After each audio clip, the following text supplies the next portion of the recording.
Mike on this episode. 101 episodes, Mike. Things are going by so quickly. Brought to you by Lagmaster Sports, ECS, Evolve Creative Solutions, and Castilla Roofing in Florida.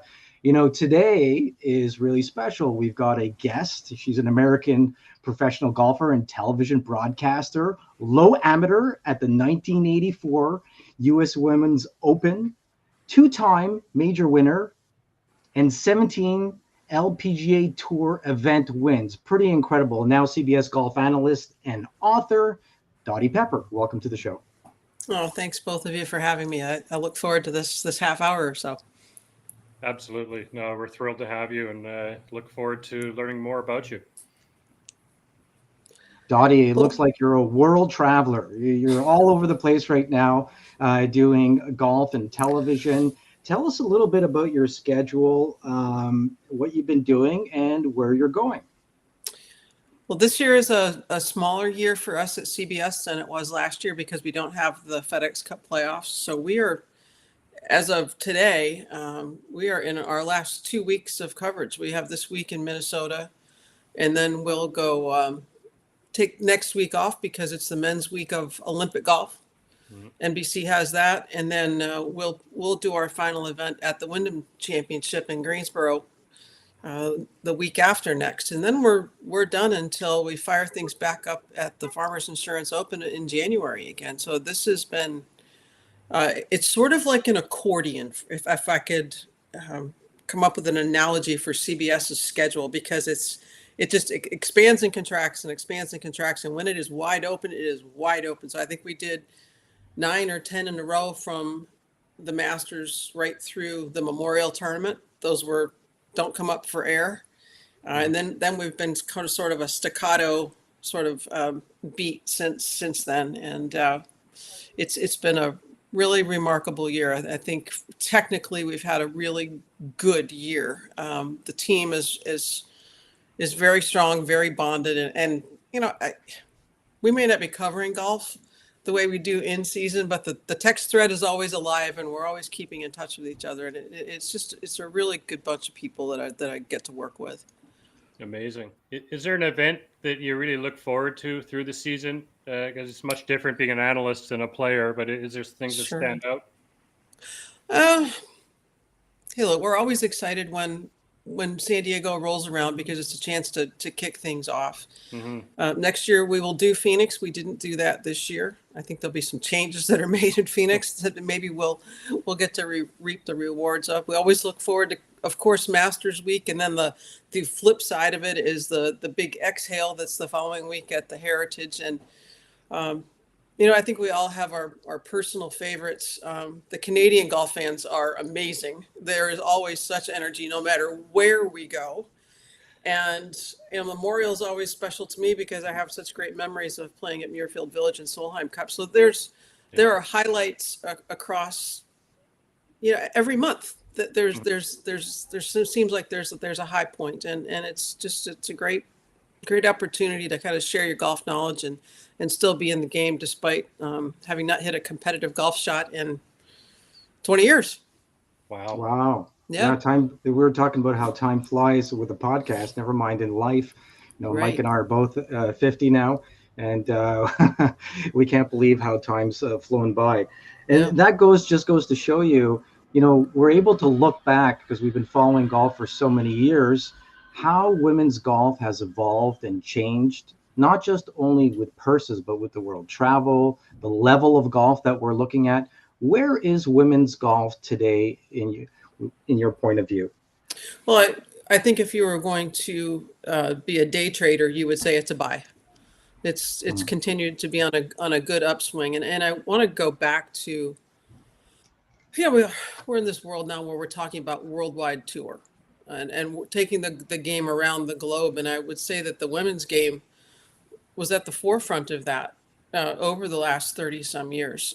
Look back to the early 90s when Charlie Meacham was commissioner, and the events that we had on this regular schedule in Japan. There were team events. There were regular season-ending events that you had to qualify for. So this all isn't really new for the LPGA, and they've just expanded to where their membership is, and going to Thailand and spending time in China, and they'll still continue to go to Japan. They have events in Korea, and they go where their membership is in Canada. Going to the European section of the schedule every year. It is truly the worldwide tour, and I think it's a buy. I think the ratings have been good. The money is certainly way up. Granted, there's a concentration of it in a few events in the major championships and a couple of others like the CME event at the end of the year, but I think the talent level is as deep as it's ever been, if not deeper, and the quality of the competition and the ball striking, the creativity of the players, they come out ready to play. Yeah, the field, it really is deep. Last year, I was able to walk around and watch the ladies play at Shaughnessy Golf Club, and unbelievable. I stood in the range behind Nelly Corda for at least half an hour, and unbelievable. Everything was within 5 yards, and no matter what club it was so beautiful to watch. The talent is deep, and I think the future is bright. It definitely is, and I think too, you gotta take your cap off to the manufacturers, because they're starting to support the players with the technology and better equipment, more consistent support on the tour when there are equipment needs or there are new products coming out. The LPGA players are now on the front line, where that wasn't always the case. So kudos to the manufacturers for understanding that it's a huge part of the market, and you can't ignore 20-30% of your market and expect to excel. Well, I'm glad you brought this up, Dottie, that you mentioned Japan. You did win in Japan back in '89. I was looking at your resume, pretty impressive. You've got lots of achievement and awards. LPGA Tour Money Winner '92, Player of the Year '92. That was a pretty good year for you. The list goes on. And then pushing down to 2016, GWA William D. Richardson Award, New York State Golf Association Hall of Fame. But most recently, you got the Old Tom Morris Award. Now, that's quite the honor. It celebrates a lifetime of achievement. Tell us about where that was and how that came about. Well, it was a complete surprise. I can tell you that. But it's the highest achievement within the Golf Course Superintendents Association of America, and I have a great appreciation, partly because of my mentoring situation growing up with a golf professional who was not just a teaching professional, not just a playing professional, but was also an agronomist and a club maker, and kind of was jack of all trades, to be a little cliche about it. And to have had that honor, and to be able to reach out to superintendents on a weekly basis, to be able to make our shows more additive, tell folks something that maybe they just wouldn't be able to know, and maybe appreciate what all's gone into putting this arena in front of everybody every week. So to be in Scottsdale to receive that award, I was actually in Phoenix during the Pebble event. It was pretty spectacular. It was humbling. And just a chance, really, for me to say thank you to everybody who makes our green grass really. So I wouldn't say it's hard to be perfect, but darn, they sure try. If you were commissioner of the LPGA now, is there anything you would add to the plan to grow the tour? Oh man. I think if it was across the game period, I would say pace of play is something that would help everybody. I look at other sports and how they've done things to improve their in-person experience, their television watching experience. And I think the pitch clock, the time clock in Major League Baseball has made a huge difference. And if I had one thing I would love to see, is that let's put a pitch clock, let's put a time clock on, and a real and an enforceable one, because I think it would make everybody's experience better. No, that's a really great point. Just like the shot clock in the NBA. I mean, that's pretty amazing. There's just so many exceptions to the rule. That's the argument, I suppose, over the years, to put the clock on, because, if you have a bad law, you're waiting for an official. Correct. Personally, I would put just more officials, more referees on the golf course, one following each group. Can we not afford that? or one on each hole, I should say. Yeah. Not on one each group. That would be Which crazy. is essentially what happens at the Masters. There are officials on every hole. So that is a good way to keep things moving. And I think the combination of the two would be spectacular. Yeah, no, it would be pace of play. It's sort of our Achilles heel for the sport at all levels. So not just the pro game. So more golf and better for TV. Sure. One of the things we do on the show, Dottie, is funny and embarrassing golf stories. Now, as you think about that, something either has happened to you as a broadcaster or as a player. What's the first thing that pops to your mind when I say funny or embarrassing? Gosh, I would say one of the funniest moments was at the 1998 Solheim Cup with Julie Inkster on the first tee, second day. We were the lead match out, and for some reason, Inkster was she was just kind of edgy and anxious, and I didn't really know what to kind of say to her, and I just leaned over to her inside the scoring or the starting tent, and I just said, "Dude, don't ever leave your wingman." And she lost it. She was like, "Oh, that's exactly what I needed to hear." She says, "I needed a little Top Gun reference."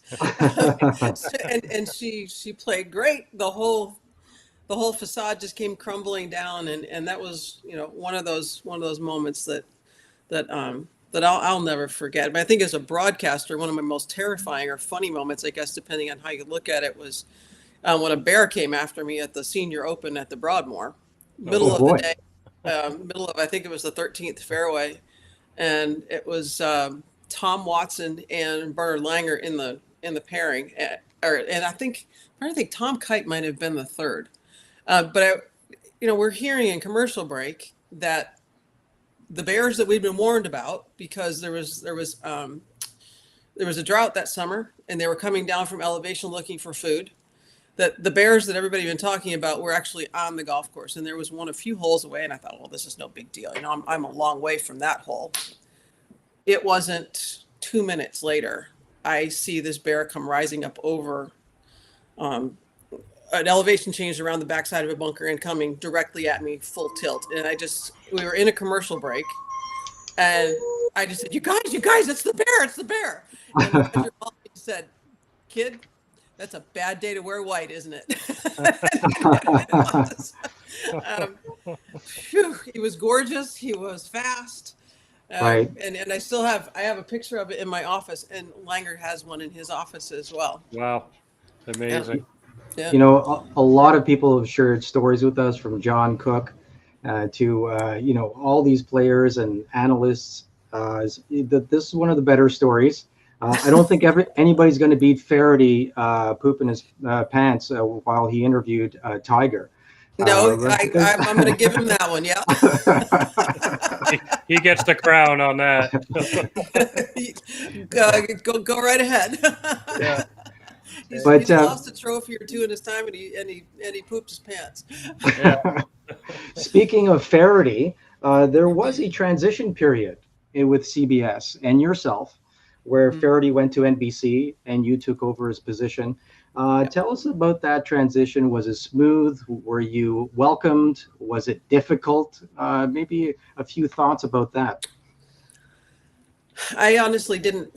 When CBS came looking for me to join their team, I needed to have a release from ESPN. I was still completely under contract with them in an exclusive. And that continued. I was working two jobs actually in 16 and 17 when I was given the okay to negotiate with CBS. But I thought they were just adding one person to their stock of walking reporters, that it would be an ad with Costas and with Faraday and me. And then anyway, I was sitting at the local watering hole with a friend of mine the night after I'd had this conversation, and all of a sudden my phone starts lighting up, and I'm like, what the heck's going on here? And it was the news that Faraday was leaving NBC, and oh, light bulb just went on. I guess it's not just an ad, it's actually a replacement. Not that anyone could ever replace David Faraday.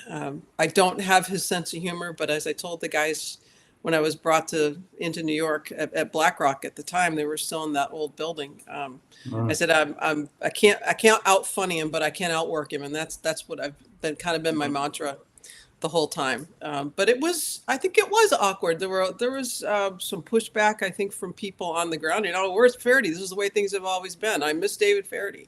Right. I can only be me and do the job and continue to evolve and polish my skills and become as efficient as I possibly can. Let the pictures tell the great story that we're telling, because it's not just a talking experience. The pictures have come so far. We know about drones and just how that has all evolved really since COVID, and we have to have that technology and be able to use it so close to the action. So yeah, there was some awkward times, but I would say over the last year and a half, especially, we have such a tight knit group, and it is fun to go to work. It is really fun. Oh, that's amazing. What was it like transitioning from a professional golfer to professional analyst? And like, what did you do to better yourself at that? I had a number of people I would say were very helpful that I felt comfortable reaching out to. And at the top of that list would be Mike Tirico and Judy Rankin. And both of them had different things to share. And I think Mike's philosophy was something that I already did as a player, which I guess didn't even realize I needed to do as much as a broadcaster. But thank goodness I got that advice early. And it was to do your homework. And it wasn't just about being prepared for that show and then closing the door on it. It was going back and watching the show so that you're aware of your words that you're overusing, not emphasizing enough, the flow, the sort of the cadence of how you come in and out with conversations with your other fellow announcers, all of that he does across not just golf, but he does it with every sport that he covers. And think about, he's getting ready to host the Olympic Games, and it's weeks but he finds time to go back and continue to refine his skill set and how he relates to the viewer. And for Judy, it was, well, what she did say to me first when I signed with CBS, she said, "Let's go on vacation." She was so funny. She was thrilled for me, but she was just in her own way. She was great. But she always had said, say as much as you can in as few words as possible. Make it count. And that really was the case when I was at NBC as the third walker. So there weren't a lot of times that you were going to get on live. So what you had to say when you had the opportunity really needed to make it and make it count. It needed to hit the mark. So I constantly am listening to those two pieces of advice in the back of my mind. And like I said, I'm 20 years into this and still trying to get better. Well, Tirico's a great guy to learn from. There's no doubt that he is a consummate professional, and he comes off very natural. A lot of his questions come off the top of his head, and he's able to pace everything in such a way that's great. Now, that's something Mike and I have learned. This is 100 shows in, 2.5 years in. Well, we've gone from having complete disasters to getting into something you call flow, right? I totally get it. And sometimes there are technological issues that you have absolutely no control over. For example, my first overseas Ryder Cup, walking with NBC, and I think I called. So this is the day you're looking at two sessions, a morning and an afternoon session, and potentially going 36 holes. And I think I walked 3 holes because an Irish television station was getting ready to launch the following Monday, and they sent their practice signal up right on top of our RF signal on Friday morning. And we never got it back until Saturday. So what do you do? What are you going to do? Yeah, you sit there and watch the show. I sat in the 18th tower, watched every map, and was ready to go the next day. But sometimes you just throw your hands up and say, there's nothing I can do. Our last show with Mark Immelman was a nightmare. On the backside here on my dashboard, everything was broken and the internet was bad. I'm like, oh my God, like we pulled it off, but I'm pulling my hair out on this side of it. It's like, is that why you're wearing a hat now? Yeah, I don't. Since I hit 40, it all fell out. So I thought it was Mark. yeah. Well, I'll tell you, Dottie, we're thrilled to have you on. If you're just joining us, we're here with Dottie Pepper, multiple winner on tour and around the world. We just got a comment from a Brian Schoen. Dottie, thank you for all your contributions to the game. Enjoyed watching your career as a player and also as a broadcaster. And speaking of hair, Mike, Dottie, you had some great hairdos back in the late 80s, early 90s, so sporting that visor. It was pretty great. Going back to the Oldsmobile LPGA Classic, I suppose. Yeah, I was a visor girl for sure. Not many hats unless Mother Nature dictated that was going to be the case. And I for a while in the late 90s, I was a road rat with Rod Stewart. And I went to concerts everywhere I could find a Rod Stewart concert. And I had a backstage season pass that he gave me, and I liked his haircut, so I went for it. And I still have portions of it. So there you go. Hey, what was it like in your touring days? Like, what was the camaraderie like with your fellow golfers? Like, was it cliquey? Was was everyone welcoming? Or was there any social issues back in those days?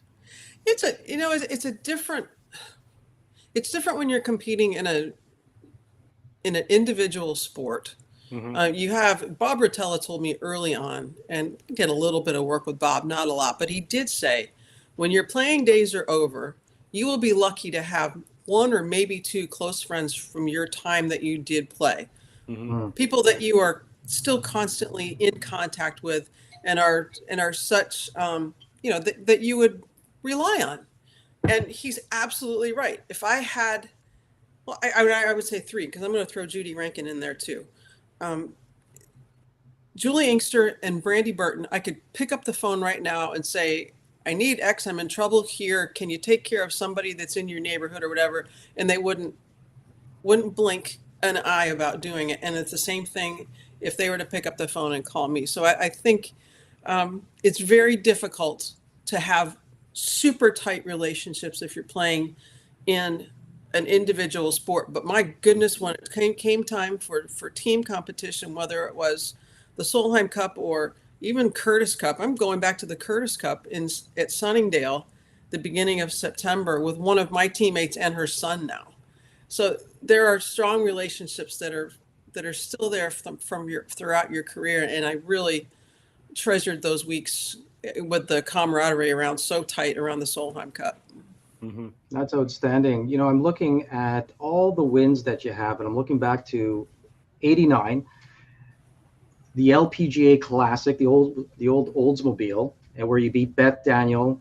Or I look at your final win at the Arch Wireless Championship, where you beat Rachel Hetherington. Now, what really stands out for you on tour, on the LPGA tour? Was it your first win? Obviously, that is quite memorable. Or is it your last win? Or is it when you beat Annika Sorenstam over at the Rochester International? Or is it like a four-person playoff? Was it a four-person playoff, the World Championship of Women's Golf, where you had four people tied for second? Donna Andrews, to Meg Mallon, Michelle McCann, and Sherry Steinhauer. Was that in Naples? I believe so. The World Championship. Yeah, I think that was that was the week before the Solheim Cup. That was at the Greenbrier. They're all special in their own way. So my first win was on a Monday. We ran out of daylight, so it was in January, and beat Beth Daniel, who was a person I looked up so much to as another Furman alum. I choked my guts out, bogeyed the last hole, let her into the playoff. Lopez lipped out a birdie putt that it could have been a three-way playoff in a heartbeat. My last win, I had just come off not playing any golf for, I missed 2 solid months in the middle of the season with a back injury. So that one was particularly meaningful to me, that I came back to win at such a high level and beat Rachel, and Annika was in that last pairing as well. Mm-hmm. I think my favorite win of all was in 95 at the McCall's tournament at Stratton Mountain, Vermont, where I'd won a junior tournament on the AJGA tour. Okay. But my assistant golf professional from Saratoga Springs was the head golf professional then there. It was around the week of my 30th birthday, so there were pranks being played all week long. I ended up winning, and it was Pat Bradley and Kelly Robbins in the last grouping, and Kelly kind of fell off the mark pretty early, but it came down to Pat and myself. And in the crowd, when you still go back and listen, you can hear my father. But another person that was in the crowd is now the U.S. Ryder Cup captain, Keegan Bradley. Oh, wow. So that was a really special event. The Master Trophy is still in the golf professional's home, even though, the tournament doesn't exist anymore. So I have the little one, he has the big one. So, and that family now help me out when I'm on the road, my husband and I, with our dog. So we'll take Rupert over to Manchester, an hour away, and that same family is still a part of our lives basically every week. Amazing. Yeah. And you won at the Nabisco Dinah Shore a couple times in 92 and 99. What is it about that golf course that suits your game? To win 2 majors, that's pretty impressive. The golf course is extraordinarily traditional. Mm-hmm. But I think I was always ready to go at the beginning of the year. I'd had some time in the off season to heal, mm-hmm. to refocus, to get ready for the season. And if you look at some of my events that I won, I would say my wins were probably a little heavier in the first half of the season. I had a couple in August and that one late in November, but more of my wins came early in the season when I was a little healthier and a little fresher. So that was probably part of it. But I think it was also one of those tournaments that it meant a lot to me because I didn't have the money to go play there as an amateur. I'd been given an exemption in 1985 on the heels of being that low amateur in the Open in 84. And I didn't have the money to go play in the tournament. It was as simple as that. I was in college on a super strict budget. Yeah, I was on a full scholarship, but my parents didn't have the money to send me to California for a week to play in a major championship. And so I think that's what partly made that event really a highlight, a target for me because I appreciated those wins. Mm-hmm. All right. If you're just joining us, we're with Dottie Pepper. Special thanks to Castilla Roofing, Mike Kelly. Make sure you give him a call or send him an email. Lagmaster, Mike Dickson, top 100 golf professional. Amazing teaching tools and Evolve Creative Solutions. Look, Dottie, I'm really fascinated with your career and that you're still going. And there's a lot of fans out there. You probably don't hear a lot of things from the outside in because you see everything from the inside out. But we all follow you. We love your commentary and what you're doing. I'd love to get your thoughts on the LIV and PGA Tour situation. Also, there is a possibility, and there's rumors that they might start bringing in women on a separate level. Now, I don't know if you heard anything about that. Is that a thing where they'd like to start up a women's tour? Your thoughts on LIV and the PGA Tour? Let me address the women's situation first because the Aramco is part of the Ladies European Tour. I mean, there is a series. There are LPGA players that either apply for releases or if there are no competing events, they can go ahead and play there. It's already there. Does it get bigger? I don't know. I don't know what's going to happen. What I would like to focus on right now is the fact that the LPGA is as strong as it's ever been. Can it stand up to endless Saudi money? Of course not. We know that the PGA Tour can't do that, and they have a lot more resources than the LPGA Tour does. But I think it's best for golf when the best players are competing as often as we can in the same place. That's why the majors stand out. They always have stood out. The World Golf Championships had an opportunity to do that, and it just didn't get it done. It became too PGA Tour centric, and I don't think it took the product around the world like it was originally promised. And I think the wraparound season can be partly to blame for what's happened because guys who wanted to go home and support their own tours didn't have that potential. And if that had been able to be addressed cleaner, I think we wouldn't be in as big of a pickle as we are now, trying to figure out a way to make two very bold, headstrong, believe in themselves organizations find a way to kind of coexist, be in the golf space in a positive way, because everybody wants to see the best players playing in the same place. You can make all the arguments you want about the financial part of it not being sustainable. I would agree with Martin Slumbers. It's not sustainable, but we've got to figure out a way to put golf first and our egos in the back pocket. Mm-hmm. I think that wraparound season was detrimental to the sport because even to the fans, it's nice to stop watching golf for a little bit so you're excited for the Mercedes championship to start. Right. You give everyone a break, but it's just there's so many PGA Tour events now. Some of them, like I don't watch them all. I can't. I don't have the time. But you get more drawn into the majors, of course, and some compelling events. But I'm happy to see this go back to a normal schedule. Yeah. What does the NFL do so well? They don't play every week, and they have a latent demand that gets built up. People can't wait even for those couple of preseason games. People are fired up for it. So I think there needs to be just a balance between all of it. And if team golf is what's holding this up, then maybe the fall is where you play a few team events. Take 5 weeks, take 6 weeks. When people are admittedly watching more football, then let's play team golf at that stage. Let's put something new out and let that grab some traction because it's new, because it's a little fresh. Yeah, it's a huge value to the Tour Championship. Like, this is it, folks. This tournament's done, and there's a break, barring a couple silly season events like the PNC, which we all love. That's fine. Great. And the Shark Shootout back in the day, like people enjoyed that, a team event, as you said. Yep. So I think people would enjoy it. And then January comes around, we're back at it. Absolutely. The money list starts again. Yeah. And I missed the money list, to be honest. Like, I wish I missed that term. That was the benchmark for your performance rather than points. I'm with you. You don't pay the bill at a restaurant with FedEx Cup points. we joke about it, but you can't. But you still have to. You still pay that with money, and you still pay your mortgage. Not with FedEx Cup points. Yeah, exactly. Yeah, one of the funniest comments Mark Zecchino made when Nick Taylor won the Canadian Open, he was yelling out all of these accomplishments. It's been so many years since and then he goes in 500 FedEx Cup points, and he managed to stick that in. I thought it was pretty funny.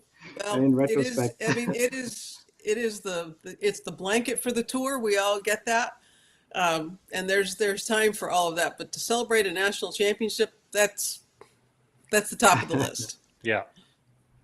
Well, I just want to say thank you once again for coming on. It's been fantastic. We've learned a lot about you, a lot of our audio and video listeners across 17 platforms. Hopefully they'll learn a little bit something about Dottie Pepper, or be introduced for the first time to Dottie.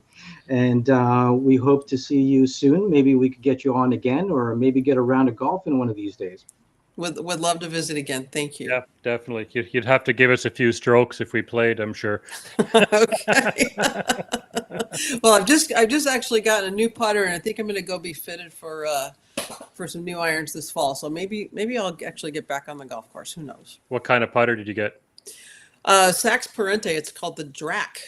Oh, so I sit on their board, and it's a ultra low balance point with a custom light grip on it. So it accentuates the ability for the club to swing itself without us having to get our little twitchy muscles in there and take the hit out of it. So I'm anxious to go give it a little more. I had another of our models, but this one came yesterday, and I'm pretty fired up to go try it out. Oh, fantastic. All right, Dottie. Well, thanks again. You've been listening to the Golf Podcast Live. For Dottie Pepper, Michael Bleakley, I'm Raphael Calamat. Join us next week.